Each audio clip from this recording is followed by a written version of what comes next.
அனைவருக்கும் வணக்கம். எல்லாம் உள்ள இறை பரம்பொருளை வணங்கி அஸ்ட்ரோ ஸ்பிரிச்சுவல் யூடியூப் சேனலிலிருந்து ராம் தர்ஷன் பேசுகிறேன். இன்றைய பதிவு, இறைவனுக்கு நாம் பலவித மலர்களை சூடி மகிழ்கிறோம் அல்லவா?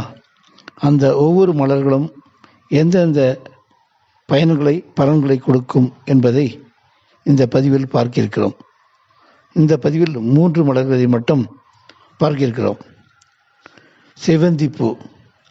செவந்திப்பூ மனதை சுற்றி இழுக்கின்ற அதன் வண்ணங்களும், மனதில் தெய்வீகத்தை பரப்புகின்ற அதன் மனமும் நம்மை மற்றொரு உலகுக்கு அழைத்து செல்கிறது. கடவுளுக்கு அர்ப்பணிக்கும் மலர்களில் தனக்கென ஒரு இடத்தை பெற்றிருப்பது செவந்தி மலர் ஆகும்.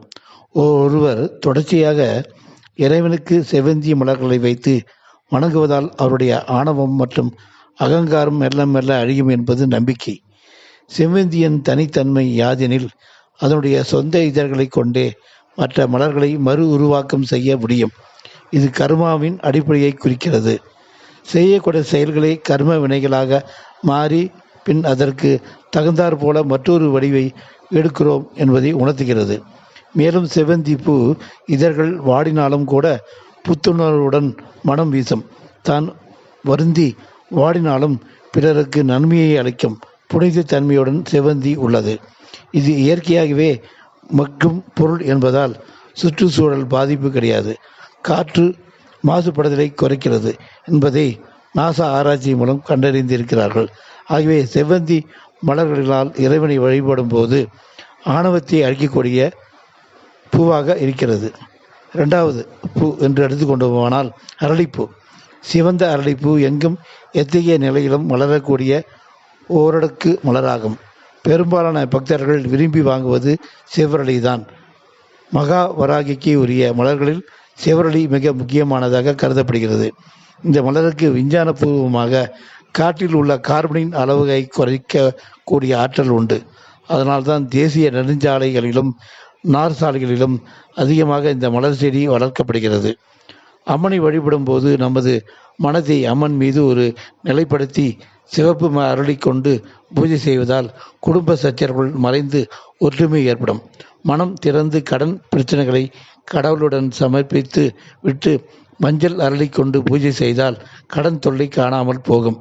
வேதனை மிகுதியால் சஞ்சலப்படுபவர்கள் வெள்ளை அரளி கொண்டு வேத பிராணை அர்ச்சித்து வணங்கினால் மன அமைதி கிடைக்கும். இத்தகைய பெருமை மிகுந்த அரளிப்பூ அனைத்து ஆலயங்களிலும் அந்தவனங்களிலும் செல்லமாக வளர்க்கப்பட்டு வருகிறது. 3வதாக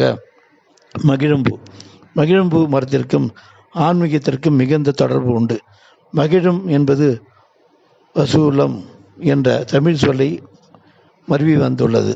பச்சை வான்வெளி போன்ற மரத்தில் லேசான வெண்ணிறத்தில் சின்னஞ்சிறு நட்சத்திரங்களாக பூத்திருக்கும் இப்பூக்கள் கண்ணுக்கும் நாசிக்கும் ஒரு சேர இன்பமளிக்கின்றன.